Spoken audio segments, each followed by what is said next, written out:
I have to stop whatever momentum just to fucking, just be with myself and understand who I am, like, then I'm gonna do that. I have to happen. If I need to reset, I need to reset it. I spent like a few months just doing shit by myself and just this shit during COVID is when my first album came out, when Sarf came out. I couldn't perform it. So like I was so bored, I would just This is episode 3 of the Maelbox podcast. Oh, Mailbox is a good name. Yeah, man. Look, this nigga, look, I don't even need to really do an introduction, but like I definitely do because like Tahj has been a homie to me like for a fucking long ass time. He's known me for a long ass time, and not only is this dude not a fucking amazing artist and impeccable artist, but he's somebody that has amazing attention to detail, bro. And like his art, his creativity is something that's unmatched right now. And I feel like not only is this guy something that's going to change really the future of music, but also like how we look and how we project ourselves. And it's glad that like have you be a homie, bro, because I'm not just saying this shit to say this shit, but it's like somebody that actually inspired me, you know what I mean, to do what I do. Thanks, bro. So, you know what I mean? With all that being said, I want to introduce my third guest, Tahj motherfucking Keeton, man. Now, That was a crazy introduction, bro. nah, thank you, bro. I mean, shit, like, you, like, bro, I seen you perform, bro. Like, I got VHS tapes of you performing, bro. Like, from the start of, cause I met you through Soundworks, and that's cause I was doing art house at the time. Yeah. And we booked you through Soundworks, and I remember just the energy you gave on set. I remember you was wearing a vintage ass Shawn Michaels t-shirt, and I was like, damn nigga, that's a hard ass t-shirt. You remember I was in the vintage? Well, I'm not. I still am in the vintage, but you remember? I'm just now remembering what the fuck you're talking about. I had a guitarist, I think. Because it was at the old bakery in Atlanta. The old bakery. Fuck, when did I wear that shirt and perform? I got pictures of this shit. How many art houses did I do? You did that one. You did another one that we had. We had the New Year one, and then I think that was. I remember the one. I remember the one in that warehouse, and I wore a sweater. And I was sweaty as fuck, and I had a drummer that did not know my song, so it was offbeat hella times. I remember that whole fucking experience was. I think I remember the first time I did Art House, but I don't have very much footage or pictures from that time. It was in the old bakery. Yeah, I know the bakery. Damn, I missed remember that shit. Oh my god! Damn, like, that shit was so cool, bro. You see me saying that shit is just like. Cause niggas don't know, man. If you from Atlanta and you remember what the old bakery was, and you remember like what that time in history was. Is there a new one? It's like, I don't know. It was some shit that they did in like downtown and they revitalized it, but like it's not the same. You mean in the Met? Did they move it to the Met? Yeah, they tried to. Remember? And it's like it never didn't translate. It never translated because what they had there was like on some whole other Is shit. the Met like, has that flourished? Like I feel like So we had our first art out, not our first art house, like our third kind of art house. Yeah. It was like the first, it was the one that we got canceled. They got canceled, and then we had to do another one. But we did it in the Met, and we always used to see like they had art shows in the Met. Yeah. So we was like, okay, like we throw some shit there, and our shit ended up getting canceled. Yeah. We rented out to a nigga that was bumped. The Met is kind of like, I feel like it's very. Sedity, you know what I mean? Yes, it's very sketchy. Like it's. Well, you say this nigga. I said sedity. This nigga said sketchy. Like it is so. The potential of that area is out of this world. Yeah, but they be letting anybody rent whatever the fuck and do anything. They gotta stop that shit. Nah, cause I knew a nigga like that lived in that bitch for a minute. Bro, I think we talk about the same nigga. I think we, cause they used to have parties in that bitch. And then I remember going into a party and then randomly going into a nigga house. And then it's just like jerseys and shit randomly like hook up. And I'm like, okay, like. Bro, I remember, I seen a couple people cribs in there. Like one nigga, like I don't think you were supposed to live in there. Yeah, I was like, this not supposed to be your house, nigga. If somebody find out you living here, nigga, it's over with, nigga. Bro, one time I went in one nigga shit and I walked in and there was a car parked and I was like, oh, this is the garage. Oh, and then, I think then a nigga came out through his room and it was just straight to the garage. I was like, and the kitchen was also right next to where the parked car was. Nah, nigga. And I was like, y'all niggas is not supposed to be living in here Yeah, for $800 a month, bro. You got a studio apartment, God, bro. Nah, niggas living like real deal sound field and shit. Building your crib like a sitcom. I know 2 Chainz shit was in there though. Yeah, was it? 2 Chainz, his little like warehouse. I don't know if it's still in there or not, but nigga, Atlanta around that time was fun. It was very fun. It was very, very fun. And the only reason I talk you sound about like old guys. Nah, nigga, nah. Because look, the only reason I talk about scenes like that is because you go and you travel. Like you somebody that be fucking everywhere. Like, and we gonna get into that. Like, especially like the people you tour with and like your experiences on set. I mean, on tour and shit like that. Yeah. But I want to talk about just like being from that scene, being from that time in Atlanta, growing up and like building your sound. Like, how did you kind of translate your music and start to build yourself as an artist? I've kind of always just been doing this, like just always making songs.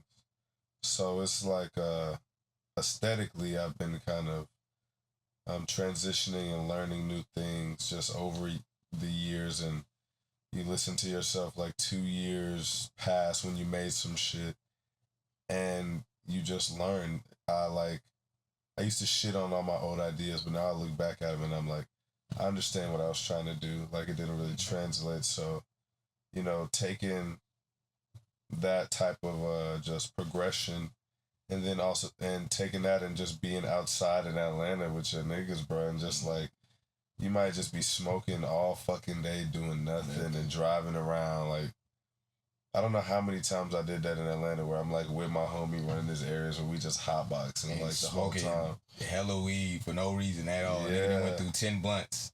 Yeah, bro. No license at all. Bro, nigga riding in the car with a nigga with no insurance. No insurance. Always riding with a nigga who's not supposed to be driving. Not supposed to be. You get pulled over, y'all gotta take a Uber home. Bro. This nigga going to jail. You know what I mean? Because that happened to me. I was a nigga driving with no license. And that's my thing, like, doing shit like that. Like, that's why, like, when Sarf came to play, that was, like, my first time. That was, like, my first time really understanding and looking at where I was from. And, like, just, basically that project is screenshots of, like, just different times in Atlanta. Like, specifically, I didn't go nowhere but Atlanta. I made a lot of that shit during COVID. Mm-hmm. So I felt like during COVID, I was looking at the city and I'm like, wow, it's quiet out here. And this place is so beautiful. Like, and I spent like so much time just driving around. And in Atlanta, I know fucking from the bottom of Highway 85, like all the way to the top going through Atlanta. Like, I just drive through that bitch up and down, bro, and I know my way around. So I'm like, nigga, I would be riding through Midtown all day, like, and then I drive all the way up to Brookhaven, fucking Sandy Springs. Yeah, I go all the way up white folks be at. And then I come all the way back down, drive around College Park, Old Nat, and like Old Town College Park, shit like that. Like, I used to just drive, bro. So, and how much of Atlanta plays a part in your music? Because me being somebody that admires your music is transcendent, and it's not a natural Atlanta sound. Yeah. And I always want to preface what I say by that, because I'm not saying that it's not somebody from Atlanta making the music. Yeah. This is just not. It doesn't sound like the regular trap 808 shit. You know what I mean? Like, I've heard you make that. And you played it for me, nigga, and I still got some of that shit to say. I'm mad that you, nigga, I'm in the Untitled album. Yeah, he sent me the whole album, and I'm mad as fuck because it's a song on that motherfucker that I was jamming to, and now I ain't even got the song no more. So I'm like, God damn. It was like, I know the nigga. I'm like, waiting for him to drop it. And I know how label shit go, but me saying that, I'm like, how did you kind of, like, you know, craft your sound and, like, your influences and build your sound? Bro, I was stealing like any other young like nigga. Artist, like, nigga, still like an artist. When I was a young nigga, like, I was obsessed with sounding like either Travis Scott or Kanye West or Childish Gambino or real Tyler, niggas. the Creator.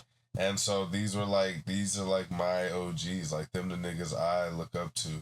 You know what I'm saying? And especially during that time, seeing like them be these successful black weird niggas, I'm like, them is the guys I was looking to. That's what the successful black weird nigga.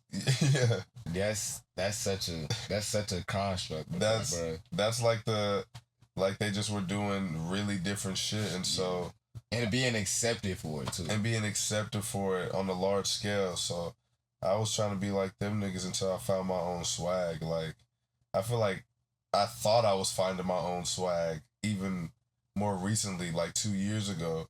And now I'm at a point where I'm like, wow, I don't sound like anybody else for the first time in my career. I feel like there's nothing, at least right now, the stuff that nobody has really heard. I'm listening to it. I'm like, damn, this is my identity right now.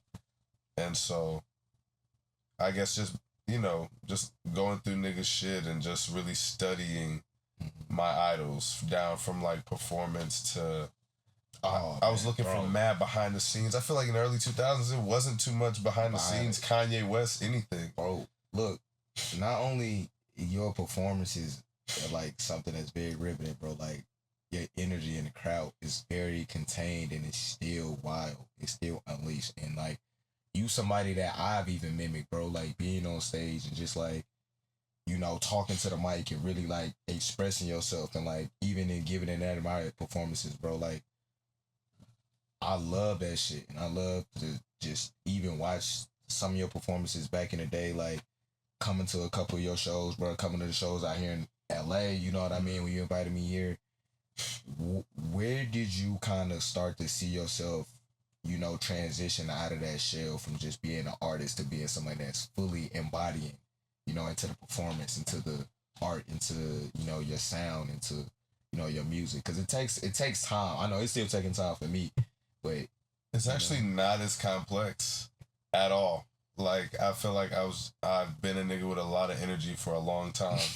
And you get ADHD, boy. That's your secret.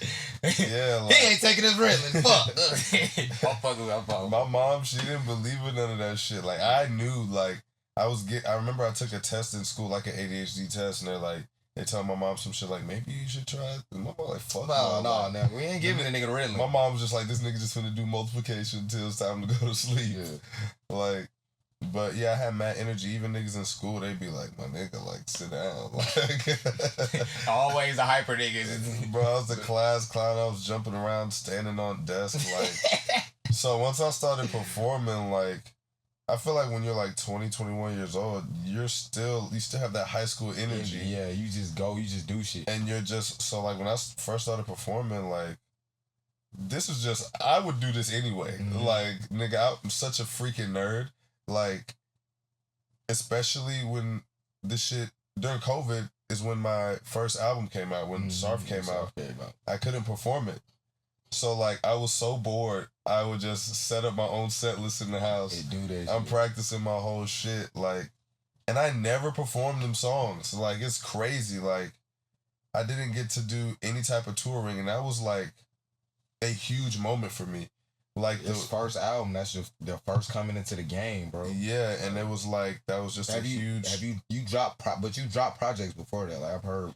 Yeah, I was dropping like little like mixtapes. I've always been working on a mixtape. Like I swear to God, since I was like 13 years old, I was always dropping a mixtape, nigga. Like there's so many, bro. Spinrilla's gone, like, and all my old shit was on there, bro. Like the shit I made in like 2013, 2014. So you like, got the hard drives no more, or none of the files. Bro, all that shit was off my grandma broken computer, bro. Like, and I still got a computer somewhere. I don't know if that bitch will turn on or not, but... You gotta go get that, bro. You gotta go get that. All my Spinrilla shit gone, bro. Like, it was like 4 mixtapes on there from like 2014, 2017. And I would go back and listen to them like once a year and shit, and I'd be like, oh, God, this shit ass. No, nigga, I mean, like... Well, even in that, like, seeing the growth in your music, like... What's like some of the things that, like, you've noticed that you've grown in? Cause you've made a big step, like, I know you came out here and you know, is way different from Atlanta. So having that change to now like also injecting that into your music. Like how was that also for you too as well? Well, I guess being out here, being in LA, and excuse me if I sound congested, I'm like, my allergies been fucked up. But I don't know. As far as artistry, just taking my time and, you know, being on my own time and not really worrying about like too many perceptions or too many eyes, and really making what I like to make and just finding my own identity in what I'm doing. And if I have to stop whatever momentum just to fucking, you know, just be with myself and understand who I am, like, then I'm gonna do that. I have to do that before I make any music. Like, I feel like I have to be able to distinctively pinpoint a change in myself before I move on to doing something else that's gonna take a lot of time. You know, because I'm not about to put effort into some shit with the same mindset I had on the last shit. So, and then you've grown as a man and you've grown as a person. And as I'm growing as a man and as a person and just like worrying about my spirit and what feels good, like, and honing in on that, just how things make me feel, and taking my time to evaluate those things maturely and then put them on wax. You know what I'm saying? Like, I think that's how a lot of artistry is changing. As far as moving to Los Angeles, it's like everybody out here is doing, even if you don't know them, it's some niggas doing some crazy shit where you're like, fuck, I gotta step it up. Yeah. Like, every fucking day, bro. I'm in this bitch like, nigga, I seen somebody have a pop-up and pull out like 5 or 6 vintage G-Wagon Benzes and like had niggas from here to damn near Timbuktu lined up, and I'm like, who is these niggas? And they like, oh, this is the brand, it's Sailor, woo doo doo. And I'm not even knowing what the fuck. I'm looking for a whole nother event, and it's just like, damn, now I gotta figure out how to do the chill. And it's like how you say, like, the momentum in the rat race, and like realizing that not only is something I thought about, like, bro, create the ecosystem. Like, I already got the talented homies, I already got the homies that's hit the crazy motherfucking numbers, and already you know what I mean, they already doing it. Yeah. So it's easy as fuck to not only build and foster that community, but like not only getting you on the podcast, but, you know, helping to, you know, promote and share your stuff out there. And then like not only that, but like, bro, building a real network of people that can help, you know what I mean, change this shit. And that's what we're doing at Private Beach. You know, the homies here, they pretty cool, but just even in that, like, what's some of the things and challenges that you've been through as an artist, and some of the roadblocks, and even with dealing with other people, you know, in this game? Shit, you get in this shit like, I say I've been involved with like this music industry antics, these antics for like the better part of 6 years now, bro. Like, this shit has been an insane journey. And like, I'm in this spot right now where like, my shit is probably performing at the lowest it has in a long time. But like, why do you say that? Just analytically, like, but I'm not upset with that at all. Like, I've just personally had to take steps back and perfect some shit. So and also I've been working on so many other things. It's like, so a lot of my friends have told me, take a step back, make a plan, and just run that shit again. Like, and when it's your time, it's time for you again. Is it not just because like you, like I say, bro, like you, like, to me, you're definitely an established artist. You know what I mean? Okay, so if we all know artists that is going through like their work. Probably like somebody I'm thinking about right now is like Roddy Ricch. You know what I mean? And he's always gonna be established. Yeah. Like, he's always gonna be a made man. Yeah. You know what I mean? So even within having the experiences and doing the things that you've done, and now you saying like, okay, you're in that moment where like you're in a revitalization, like you're like, you know, you're rejuvenating your music and yourself. You know, what are some of them steps that you had to take to even get to that point? Well, I guess like separating with my old management, that was a huge thing. Like, I remember, I ain't gonna lie, I remember when he posted about that shit. I was like, look, nigga, I don't know nothing about management, but I know it's getting good right now. I'm like, shit, nigga, you throw my name in the pot, nigga. I do something. I know how to talk to somebody, nigga. I can set up something. Come on, we gonna do a tour right now? Let's go. But I was definitely like crashing out for a second because I'm like, I felt done so dirty, bro. Like, I remember, like, no, real shit. I remember, like, riding with you and, you know, talking to you as a homie and being like, you were telling me the story and I remember, like me, like, this nigga. Not, like, you got parties and, you know, just, I'm not gonna talk bad about nobody I don't know, but it's just, it's like how energy was and, like, you be at parties and just how motherfuckers would have more concern over other artists than the artists that you taking care of. It's like, for you, yeah. And not to shit on nobody, I just, like, that was a big change for me. You know what I'm saying? Because I was, you know, very loyal to that team for years. And, you know, I just felt like I don't care what's about to happen. If I need to reset, I need to reset it.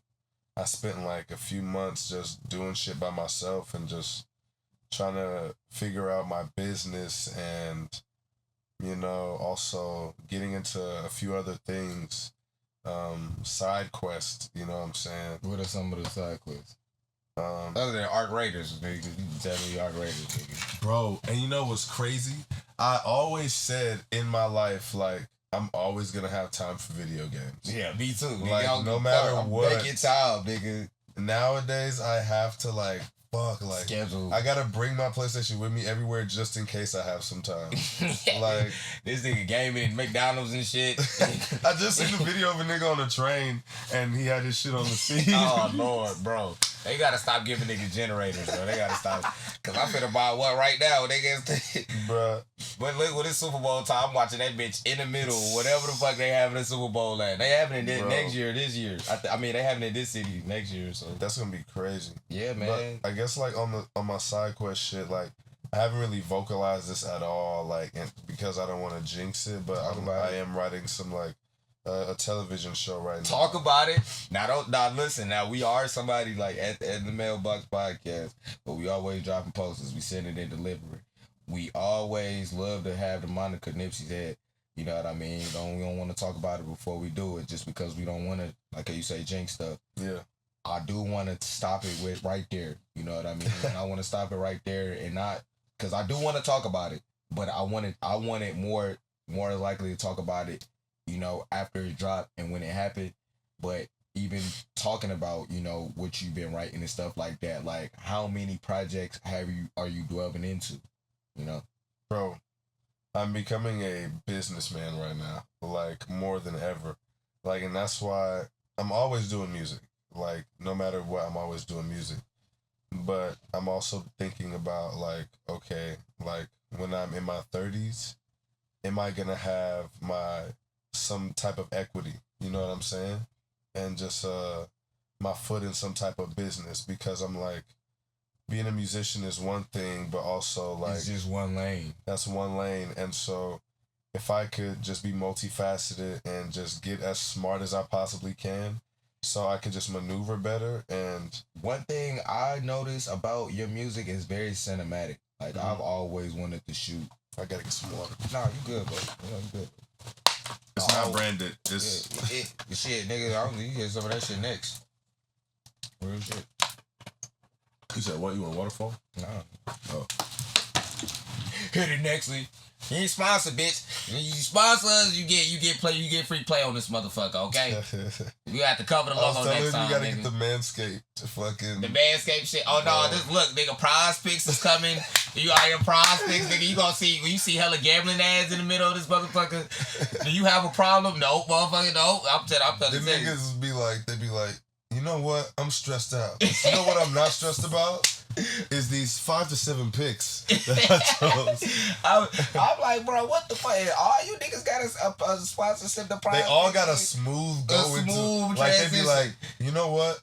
I've been having like a really hard time with life, but what I haven't had a hard time with are my nuts. and with the code Maelbox 2021, you will be able to bet all the picks. Like nigga, damn, can you let me watch the motherfucking video? Put in the code Tyson Podcast to have the freshest balls that you've ever had. Real shit, dog, nigga. I mean, you ever seen, because the new shit now is the newest shit now is nigga, the newest shit right now is freecash.com. Niggas what, doing what is that? I don't know what the fuck. That sounds like a scam immediately. It is. It's literally, and you got niggas. Freecash.com. You got niggas, literally established niggas, and that's what I always say about like establishment and like how you I always seen your brand presentation and how you do shit. So like, I'm thinking about when like rappers like are like it'll be like a random ad on Instagram and it just be like a rapper playing a game. And they'd be like, yo, bro, I just got 17 dragons. Oh, yeah. Like, they'd be like, yo, Trippie Redd got to level 71 on. And you can tell Trippie just got a bag and he don't give a fuck about this game. He'd be like, yeah, bro, I just got to 73 levels. What the, like, who you paying you niggas? Or a Trump coin? Or they when niggas making coins? I don't know anything about, I feel like I'm not actually tapped into this coin game, bro. Niggas is making bank off coins, bro, and they would literally like make a fake coin, or pump it up, and niggas would invest in it. Yeah, and then you run off, and they would. But the people that was doing it, like I want to make a Tahj coin, or a Mel coin, right? They gonna give me a bag. They gonna give me $250K. Yeah. And I'm a motherfucking say, hey y'all, invest in Mel coin and we gonna go up. Hey y'all, invest in Tahj coin, gonna go up. Yeah, it's a fucking pyramid scheme. And and like some Bernie Madoff shit. Some nigga. Fucking tax-free pyramid schemes. Caught with your dick in a hamper. You can't even pull it out, nigga. All the dirty clothes on it. The fucking Hawk Tour girl did that shit. The Hawk Tour, yeah, that's what I'm saying. The Hawk Tour. Is she going to jail? Well, I think you don't go to. You can't go to jail. It's no laws for There's Bitcoin no laws. There's no laws for any of the coins. That's so why this shit's so tricky. Niggas are getting like publicly illegal. Would you have a Tahj coin? Nah, I don't want anything to do with that. To be honest, I'm gonna like when I have a lot of money, I'm gonna get some Bitcoin on the side. Yeah, but I'm not trying to be too like you a pretty humble dude, bro. Somebody that's been toured with 070 Shake and. You know what I mean? That's different. That's like it's been fucking all over Europe. Like that was by accident. How do you first? Okay, get into that, and then we gonna talk about humbleness later. But nigga, just get into that. Like Shake is like one of my best friends in the world now, and it's because of her taking me on that experience for sure. Like that was a launching pad into so many friendships that I hold dearly. My friend Johan, who is like a brother to me, he was opening for Shake, and I was just like, yo, bro, introduce me. Like, whatever, like, I'll help you whatever you want. I'll help you out, whatever, I'll be there, yeah. Went on the road with him, and I'm like, just in the pit every day, like, for his set, Shake's set, like, but like, Johan's, he's very eclectic and his music is very like precise. Yeah. And he was trying to get me to mosh for his shit and I'm like, bro, I don't know if that's the purpose.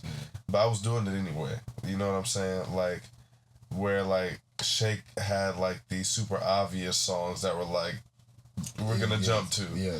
You know what I'm saying? So I wasn't trying to like, you know what I'm saying, it for her shit made it easier to be who. Exactly. Yeah. And for his shit, when I'm the only big black nigga in the crowd and I just start pushing niggas around when nobody's moving, it makes me look really dumb. Yeah. You know what I'm saying? Because he was opening, so niggas are just like, who is this nigga? You know what I'm saying? But I'm like shoving niggas like, dude, and they're trying to get niggas. And they're like,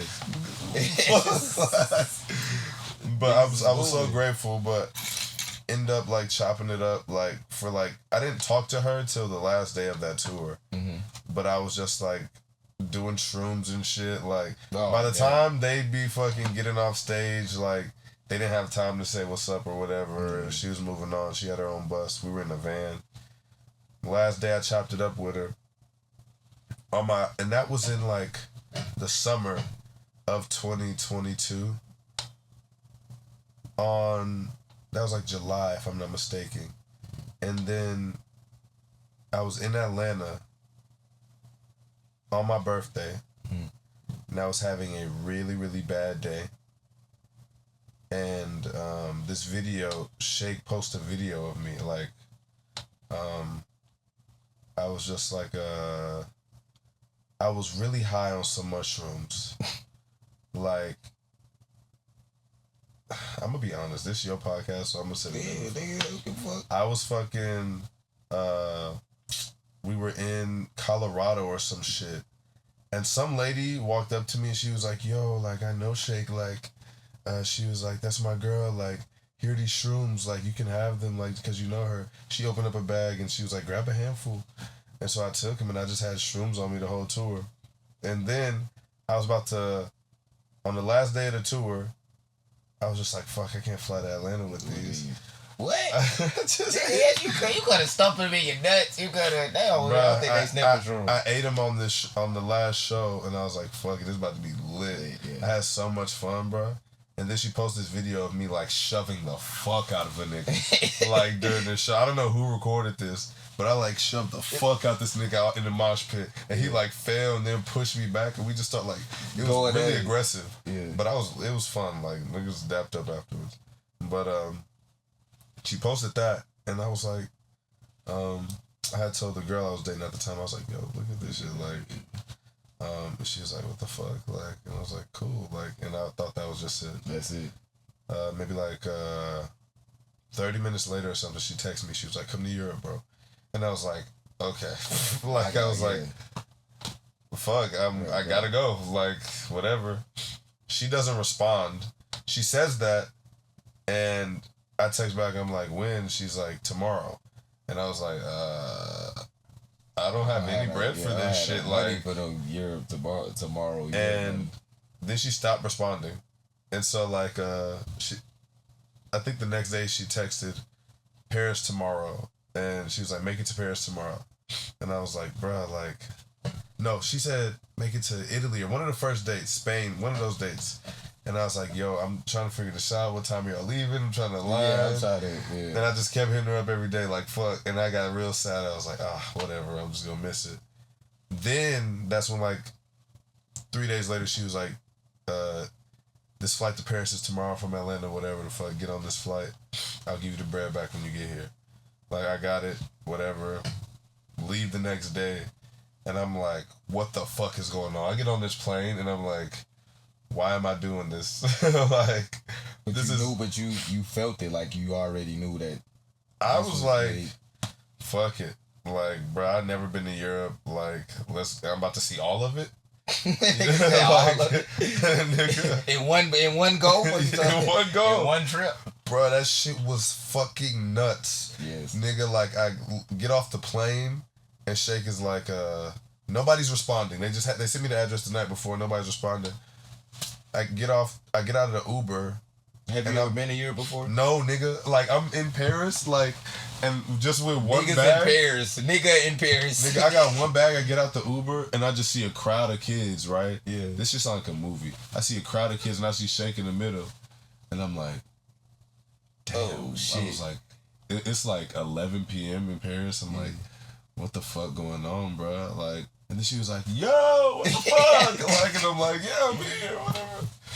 And then we get in the whip, and she's like, no, we don't even get in the whip. She's getting on the bus, and she's like, yo, you about to get in the car behind the bus. Like, she's like, you got like 10 minutes to get dressed. And she was like, actually less. She was like, just go in, drop your bags off, get dressed, let's go. I was like, we're finna go. And she was like, bro, just get dressed. Like, let's go. Boom. Like, my boy Sean and Barada, like, right now, they're like some of my closest friends in the world. But at the time, they didn't really know me. They was like, hurry up, nigga. Like, let's go. They was like, hurry up, get dressed, bro. She gave me her room that night, whatever. And she got a different hotel. We ended up going to a club, whatever. Shit was wild my first fucking day. I was like, yo, nigga, I'm in fucking Paris at a club right now. I just got here. The rest of the tour very fun. We went through some wild shit that tour, and what's one of the stories? We ain't got to get into all of them. What's one of the stories? Fuck. This lady drugged me in Berlin. What? Yeah. How? You got roofied? We was out there for a long time. I did get roofied. We can talk about what happened, but did you even wake up no strange? No. And wake up with your underwear on your head or nothing like that. Shake had an after party at Soho House. It was some lady there. We were already drunk, and she's like, "Let me buy you a drink." I was like, "Yeah." I take a sip of it, and then I put it down because I got distracted or something. I'm walking in the back to go because my boy ordered 100 pizzas. Yeah. Sean was so drunk, bro. This nigga just ordered so much pizza. Not 100, but it was a lot of pizza. Yeah. I remember it was I'm sitting at a table and there's some fucking three cartoon stacks. pizza. Cartoon pizza. And I was fucked up. I'm like, and I was like, nobody touching this shit. Yeah. I'm like, I grabbed 3 boxes. Nigga. That's the Atlanta in you. Bro, shit started turning. As I'm eating this pizza, I'm like, yeah, pizza. And I was like, whoa. It was like everything froze. And I couldn't, and everything sounded muffled. I was like, whoa. And then for a second, I was like, this is kind of lit. This nigga feeling it. But then I was like, oh, and then I started turning more. I'm like, oh no, this is not. And it was when I turned, my vision would delay, and it was wild. Oh, dog. Bro. And then all my homies thought I was just super fucked up, and I was like, so you got home though? You got safe?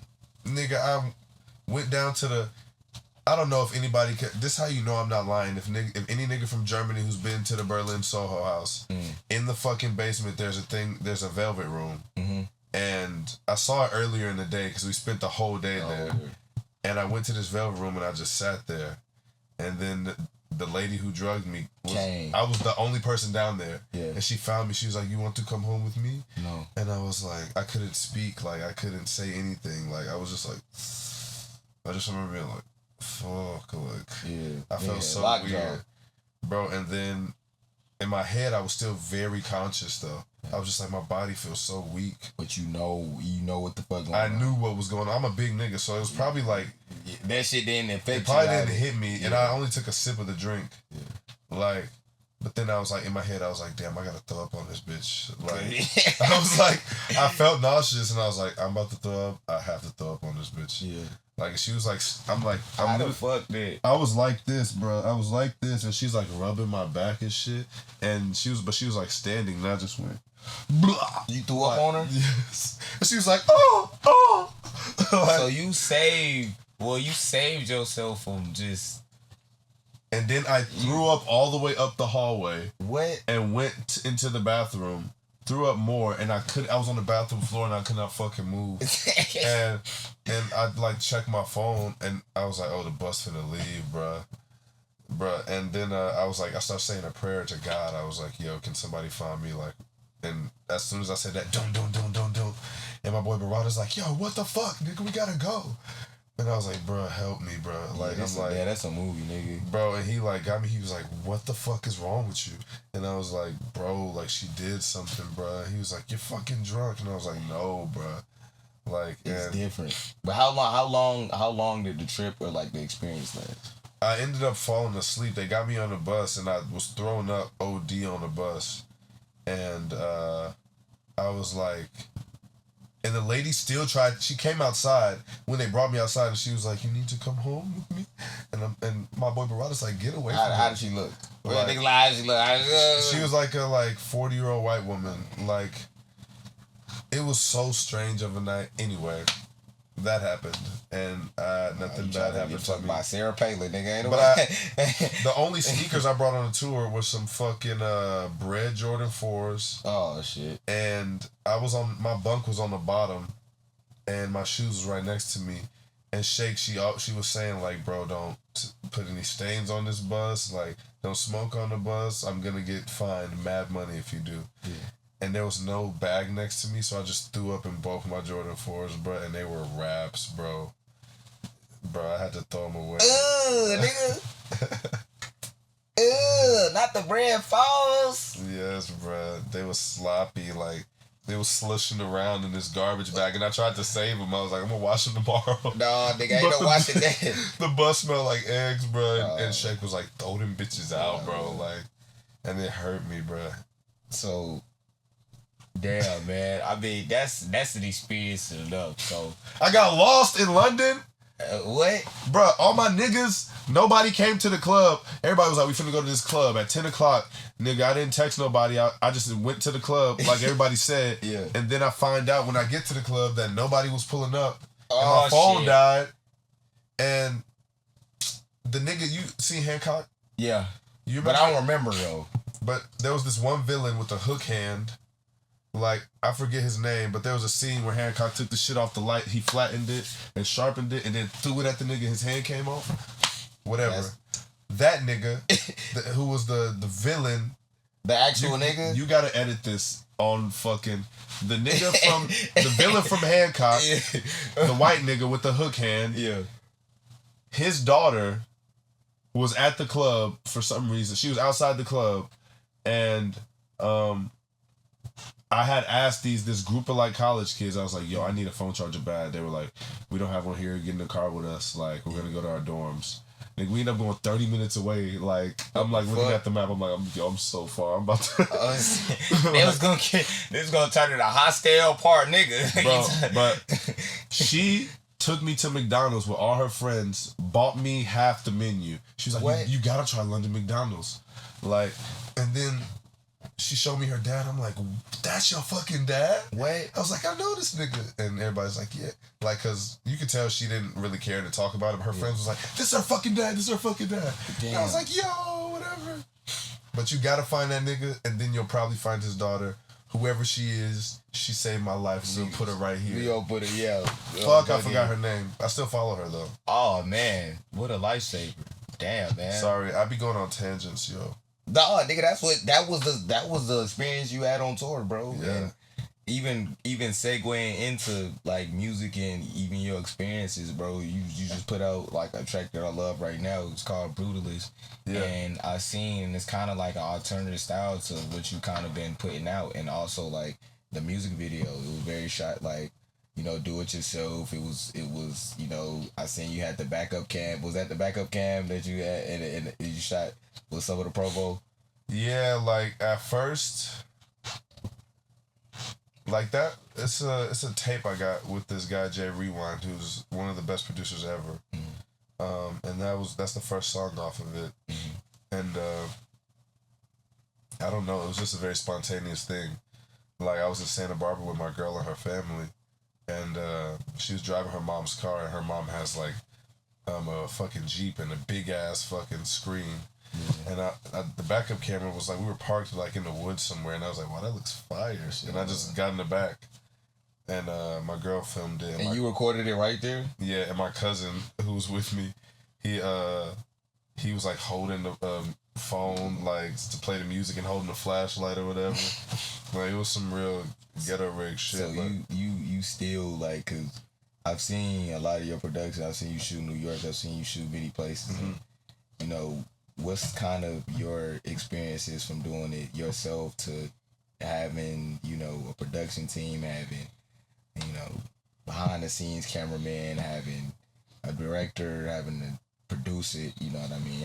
How do you feel like you flourish more as an artist? I just feel like I had a thought. I feel like everything's going more into I don't want to say lower production or lower effort, but lower production, but higher effort. Mm-hmm. Yeah, I feel like people want to see like real things right now. And I think when people sometimes see you doing performative shit, very performative and very set up, like, I don't think that's as appealing. Like, when things are too perfect, I don't think that's appealing to the eye anymore. I think our generation, more than anything, obviously, like, we have the most altered brain state just about a lot of things because we have so much access to everything, you know? But at the same time, it's like, we've seen so much of the perfect shit now because we've seen everything. Yeah. Like, show me something real. And so I think that shit like that's why like Fake Mink is popular. You know Fake Mink? I heard of him. His shit's like mixed by him. Like it's not the cleanest shit. It's not perfect at all. But like it's him. It's him, and that's why he's so fucking popular right now. Damn, and I've heard of the nigga, but I think they said like Frank Ocean or something had him on his set or something. Yeah, Frank Ocean be endorsing him hella, but like his shit is just like real. Like it's that just, shit like Laser Dim. Like that's somebody I like. Laser Dim lit. Yeah, it is like from being from Atlanta. Like I first was like, what the fuck is this shit? And then like after a while, you start to get it and you realize like that's something that I even went through just trying to make music. Bro, you like, know who I've been listening to? I'm gonna show you this nigga, bro. Doo-Wop G's, you know him? No. Bro, this shit's so lit. I think he's in jail right now, though. Hold up.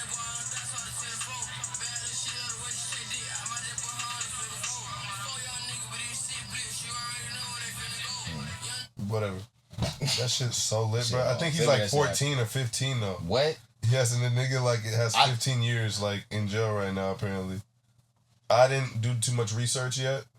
We gotta check that. We ain't got a Jamie, but once we get a nigga that like Jamie that be searching shit up, then you know what I mean. We gonna you know like Joe Rogan, that nigga got Jamie. You got that nigga. But he from Atlanta. I'm like, damn, this little nigga is crazy, bro. But that's what I'm learning too as an artist, bro. Like how to just do it, like how to like, cause I'm somebody that wanted to have it like all set up perfectly. I wanted to come out, you know, like trying to put out my first project. I want to come out like this, drop like this, and realizing that like, bro, if you just do it and you put it out and you sit with it, you will get better with it.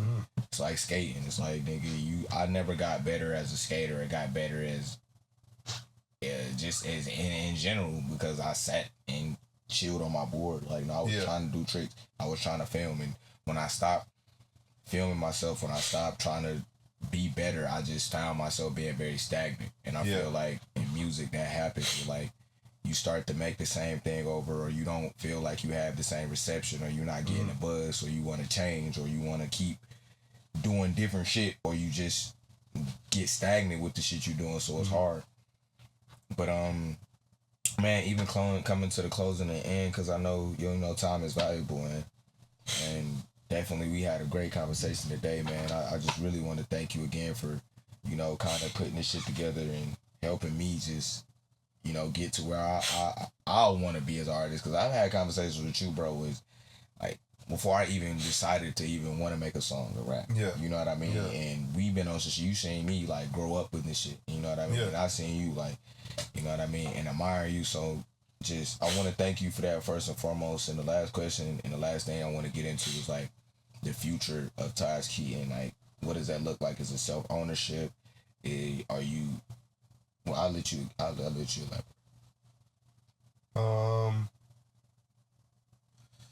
Fuck. This is like my question to myself like every day. What's the future of Tahj Keeton? Like, you know, like I said, I'm doing my writing. Like we said, we're not gonna say too much about it to not jinx it. But when that does happen, cause you know I got some people behind me right now for that shit. It's coming together and it's gonna be crazy. Like it's gonna be fucking nuts. I'm excited. You know, cause I've seen you act. I've seen you do your shit. So I know what you got, bro. It's like, and so I've been focused on that, and I'm like, also the music is changing. Like I have a project right now that I'm about to drop called In My Dreams All Night Long. It's like a double project, 10 songs. Like 5 songs are super ambient and pretty, and 5 are like, you know, pretty like rap heavy. But the project I've been like working on for like 2.5 years is, we're calling it Project 10 right now. I haven't really come up with a name, but it's like all alternative rock, like just a complete genre switch all the way. And I think that's gonna be the shit that's like. I got a question, and you somebody that like, real quick question, like, how were you able to build such a large community on Discord and have such a loyal fan base on Discord? I don't fucking know, bro. Honestly. That shit is crazy. Like, this nigga literally on Discord has like hundreds of fans, or at least a good number of fans. I don't know the accurate number, so I can't, put something on it. But all I know is like he has a big fucking loyal fan base in Discord, and it kind of rivals, like, you know what I mean, just even posting shit on Instagram, because, I want you to talk more about that, like just with a little bit about that. You know what I mean? Just how was that? How did that even come about? And how you been able to foster that community? Man, it has nothing to do with me and all with how nice the people that like my music are. And I thank God that, a lot of these kids stuck around. There's this kid fucking, Kean, fucking, this other kid up past dark. Like, these are kids who have been fucking with me. Just to shout out a few. Fucking Esther, Virgo, like, I'm calling out all my niggas in Discord, but if I'm missing anybody, but my Discord's called The Garden or whatever, and it really has nothing to do with me, how nice these also a project of yours. What do you mean? The Garden. Oh, The Garden is the first song on Everyone's Scared. And yeah, a lot of those kids have been rocking with me for a little bit. I haven't been on the Discord as much because I've been so busy. But, like, I've even met up with some of these kids. Like, one of the kids came out to L.A. Well, this is a grown woman.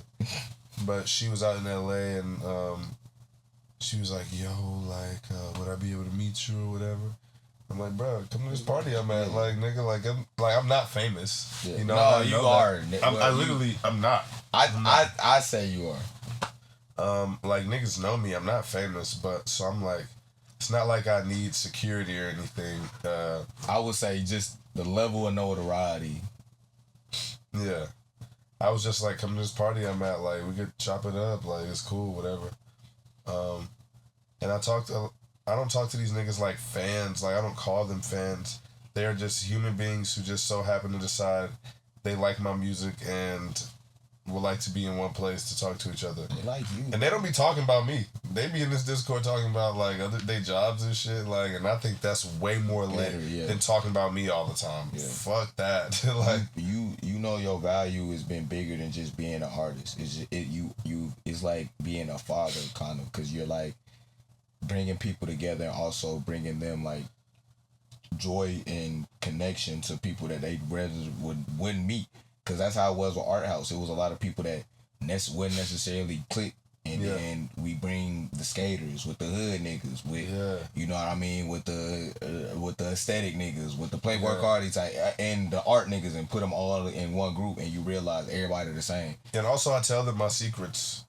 Like, I be in a Discord telling them like industry shit that happened to me. I'd be like, yo, I just met so and so guys, and this was fucking crazy. Like, damn, nigga, we gotta well, boy, because I don't want to, start any fires or anything, especially yourself is putting this music out. But like, I know there's some shit that like you got some stories about some niggas. Like, yeah, bruh, we got a little bit of time. Like, I remember. I've never said this on camera, like, but niggas know. Like, I think, I was with Shake and met Kanye. Yeah. Like, what? Yeah, bruh. Like, and everybody who knows me, like, knows that's my guy. Yeah. Like, that's... You said it in the beginning. Like, that's why I started making music. Like, despite the controversy and everything. Like, when I'm growing up, when I'm 13, 14 years old, Kanye is my hero. Yeah. You know what I'm saying? Like, and so, like, I've always imagined, like, what it would be like meeting my fucking hero, whatever. And I remember, none of this is really about talking about Kanye. He was nice. Yeah. He was very nice and peaceful. Okay. It's not a crazy story. Okay. It was him and Bianca. We saw them at a restaurant, whatever. Okay. Chopped it up. I got to give him a hug and be like, yo, you're very important to me. Like, type shit. But immediately, I called my mom, and I was like, yo, mom, like, you won't believe this shit? Like, okay, call you. Whatever. Like, and to Shake is nothing. This is like her guy. Like, she's known this nigga forever. the first people I told, other than my mom, was Discord. And I was like, y'all wouldn't fucking believe this shit. Like, I'm not, these niggas are not, of course they like my music. I'm not treating them like fans though. They're my friends. They just so happen to be in different places. You know what I'm saying? I'm also forgetting some also Atlanta lore about you. Because it's some crazy shit. Nigga, your sister is ANYCIA. Yeah. That's crazy. Like, that's awesome. We need to, like, that's how interesting this nigga is. Like, we talk about this shit at the end of the end of the podcast. But I remember being at, this nigga asking me to throw a party for him. Not throw a party, no. This nigga asked me to host a party. That shit was lit. Right? Host a fucking party, have fun, and this is like fucking lit ass girl that's coming on stage and like grabbing Tahj and telling like, that's my brother. She the whole night, so bro. Ignorant. It literally like, and Tahj like present, so like he got a large presence, so like in the middle of shit, I could see this nigga talk to her like, and I could hear like no matter how loud everybody was, I just heard this nigga say softly like, please, you're being loud.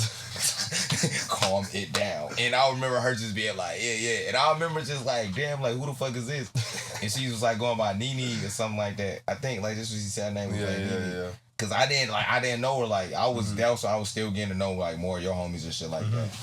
Like Bolo and Bolo, Chris, fucking shit. Yeah. The dude that was besides the point. But yeah, just on some Atlanta bro, shit. she has so much energy. Like, but that's one thing that we have in common. And I think this gene might come from our father. Like, because he also be having this immense, like, these sugar rushes. But me and my sister both, like, when y'all get that, we get bottle. silly. Yeah. Like, we can get absolutely silly, bro. Like, really goofy. But controlled to the point where it's no. like... What, like... Not at all. Like, you saw it at that Halloween shit. You right. She was grabbing the mic like, that's not fucking... Yeah, she not like that now. Like, that she was just lit and... The way I call it control, because I seen you perform and I seen you how to, like, you know how to reel it in. Some of them know how to reel it in. Performing, but when it's me and my sister together, like, the best part is that, like... Bro, we are just so dumb. That's like, crazy. We be on the phone laughing for hours just about, that's like... Nigga, I got so many screen recorders of her going off on niggas and going off on fucking Instagram. That shit crazy, but... Bro, she's the GOAT, bro. I miss her so much. I get to see her in like 2 weeks. Yeah, real? Yeah, she was about to move here, bro. Like, she was out here for a while, and I got to see her, like, every other day. Yeah. Like, and I was like, fuck, I wish you lived here, bro. Like, she be traveling, bro. It would be so fucking lit, bro. But she's got a house in Atlanta. She ain't coming here no time soon. Yeah. But, she's chilling. With all that being said, man, I think we gonna go ahead and wrap up this episode of the podcast. I got my motherfucking one of my main homies, because I got a lot of main homies. Y'all gonna meet them, but one of my main motherfucking dame homies is one of the motherfuckers is Cole behind the mic, Cole on stage, Cole in real life. Tahj motherfucking Keeton, y'all. Before we end this, though, I gotta say it on the spot, like, I know you going to Korean barbecue or shit, but are you gonna go home? You going to sleep early or something tonight? Like, why? Because I'm trying to go in this art graders, bro. And you Lord, nigga, I gotta buy the game. But look, I'll buy the game. Just because you want, I'll buy the game. I'll hop on art graders, nigga, and I'll play. When is it by sessions, lobbies, or whatever? It's like 20-minute sessions, bro. Like, don't quote me on that, nigga. Listen, I'm gonna eventually get art graders, and then I'm gonna play with your ass. All right, bro. We ain't played skate in a minute, nigga. We can run that too. Niggas know. Niggas know skate. This nigga. Niggas know. Anyway. Niggas know. He know. No, because we not even gonna talk about it. Okay. He know. Just know I won. Okay, that's it. That's whoa! I won. You know that LaMelo video where he's like, "You can't guard me. You definitely can't guard me." Like, that's me. No, nigga, I can guard everybody. Okay, just not every day. All right, so I might break a leg, the ankle or two. I might fuck up. Might get crossed up. But that's besides the point. Okay, still good. Just sometimes not better than niggas. Now, yeah, man, that's it, bro. Yeah. All right, bro. Mailbox.